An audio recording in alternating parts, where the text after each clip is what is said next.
Hello, you're watching World Talks on TVP World. My name is Sascha Fahrbach.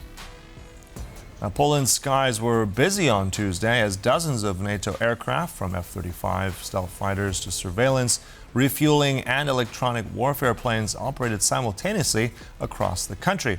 That was a striking demonstration of Allied air power at a time when Latvia dealing with a massive cyber breach, and Estonia is also investigating possible Russian-linked sabotage. To discuss it all further, we are now joined in the studio by Pszczel, Senior Fellow at the Center for Eastern Studies. Good to have you back with us. Welcome. Pleasure. All right, so a lot of activity, busy skies. You see F-35, AWACS tankers, a lot of sky activity, Allied activity. First of all, what exactly prompted this? I mean, this wasn't announced before. What kind of message is NATO sending here? Well, it's like two different questions in a way. Start with I'm not private to classified information, so I cannot, of course, very in a truly sort of objective way say, yeah, I know this is what led to this. But it is possible that one of the reasons why this is not even an exercise, if you read carefully what the people who conducted this, which is both NATO but also US command, that's also an important part in this, they're calling it an activity. What does it mean? Exercises are planned in advance, and that has been sort of NATO's signature. Why? Because NATO is an organization gathering democratic countries who care about transparency, and for years this was, of course, part and parcel of NATO's posture. We do everything. However, times have changed, and until 10 years ago, NATO actually stopped doing any sort of Article 5 exercises. Then, of course, we have the military presence, and the world has changed. But I think this is, if you like, a striking example how the way NATO wants to signal its readiness and ability to act in a fast way has changed.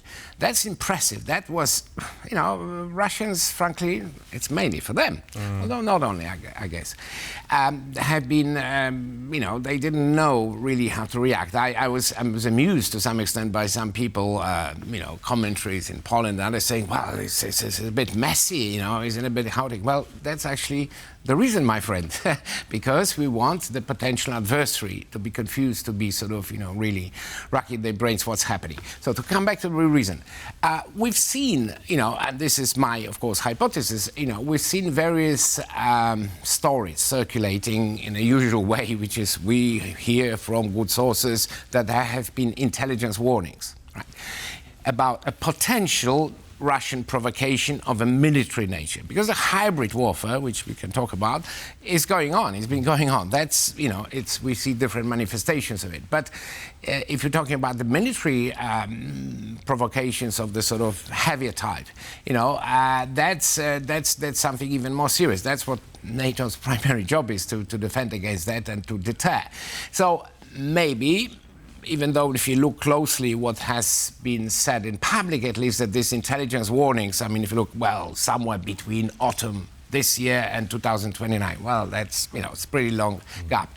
But there might have been, allies may be in a possession of some intelligence information, which of course they should not share, which indicate that the Russians might be thinking of something or, doing some things which require. So, yes, that's a kind of already the best, the most productive way of preventing it, because the second reason is actually it's a show of force. And what is impressive, and again, it's another. It should give some pause for thought for those groups saying, well, NATO is just NATO is divided, NATO is, frankly, it's obsolete, etc. I'll say this in a stark manner. No other organization, no gathering of countries could put this type of a package, because what's in a package? What have we seen? We've seen some things, right? These are reconnaissance planes, which belong to NATO, AWACS. Then you had US, not just reconnaissance, but also electronic warfare. You had planes, which are essentially submarine hunters, famous Pszczel. Then you had fighter planes, Norwegian, American, tankers. What does it mean? This is a message, or if you like, real preparation. We can operate in airspace because, planes use a lot of stuff that it needs to be replenished. We can operate a long time. There were also ground forces. I don't know what exactly they're doing. These were Polish forces, but I presume they were moving around. All this, Baltic area, Kaliningrad, etc. This is exactly, and of course all this was commanded both by US military command, because a lot of this were assets. It's a bit confusing to some people, but actually it's helpful sometimes. They only belong to Americans, and not those which are not assigned to NATO. And then the second part, if you like, because he started on Tuesday, but we also saw a lot of activity on Wednesday.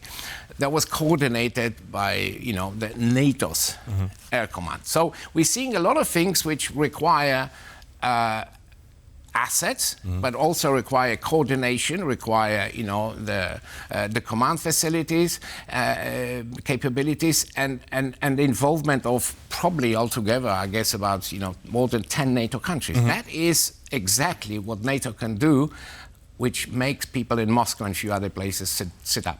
Yeah, and also I think the component that's interesting, at the same time on Tuesday, I think it was also in Romania, you had 7 NATO allied countries, 1,000 troops also exercising. That was already on the cards, but this, what you've said, is interesting also. I'm just wondering, because of the nature of how it's very much focused on air, electronic warfare as well, could that be in a slight response to all the incursions we've seen with the drones crashing, with ballistic missiles, everything else? Is that correlated because of this? Partially, yes, because, of course, you see, this is the thing. The Russians have been conducting a warfare against NATO primary countries for years. And there's just different degrees of boldness and aggressiveness, and because we've seen it all. I mean, I think you mentioned introduction, something has happened in one defense factory in Estonia. Well, something has happened in defense factory in Italy and in Czechia, and then earlier in Poland, so on. So, there could be Russian footprints on this. So there's a lot of serious stuff. Then there are drones. Now, of course, which operate different places, and some of the earlier stories suggested that there may be some kind of operation, which would be nothing new, involving some drone provocations. Now, for all this, you cannot, and we have to be honest, you even if you do hundreds of this type of activities, you generate the forces, the assets, and put it all together, it sends a message. But of course, it doesn't mean that we are prepared for every single, but being prepared for majority of contingencies means that we can still be well prepared for those contingencies that we don't know, we have not predicted. So, in a way, we have to look at this as a continuum. And for me, the starting point, it always starts here. You see, that's why I said in the hat and in the political hats of the political masters, when the time, during the time where, Article 5 exercises with NATO were not even possible because a number of countries said, no, that would be provocative. That is long gone. Now we move to the phase when NATO can do things, and it's not just, the capability, it's a willingness to show it, because that nobody else, as I said, can do it. And that suggests that, first of all, it's a message to the potential adversary, but I hope it's also a message, essentially, to our population.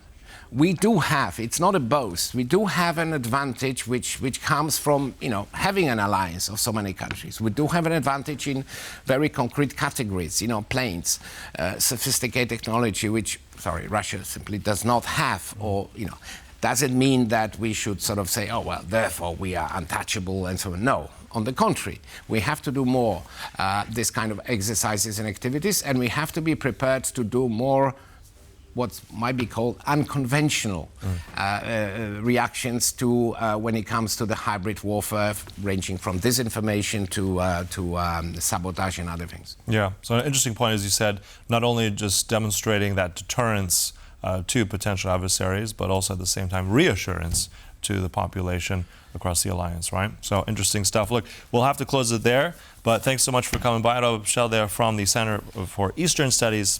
Thanks for your time. And thank you for watching World Talks, but stay right here on TVP World for more. Goodbye.